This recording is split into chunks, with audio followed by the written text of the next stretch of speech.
Bist du de Westerene piraat? Nee, dat ben ik niet. Och, hey!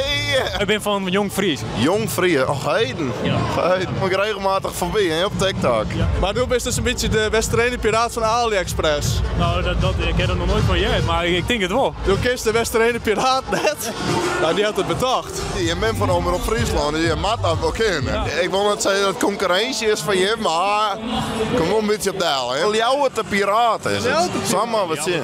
Piraat. Ja toch? Ja, dat wil ik wel op mijn naam hebben. Ja. Dat vind ik wel mooi. Net AliExpress verder, maar jouw te piraat. Dat klinkt vol beter dan net. Dit is de Westerene piraat. Zie je het? Ja, je klinkt heel goed jongen. Ja, dat is juist net zo vol denk ik. Zie, dat is het. Ik weet net als Sjoerd me nog kent. Maar Sjoerd, er was me 3 keer op een film zetten. Ik hoop dat ze me nog kist. Zo net, dan kom ik nog een keer. Wie het doel is, nou we samen in het fotohokje zitten. De groetjes Sjoerd van Appie, het boeten past. En volle werkplezier.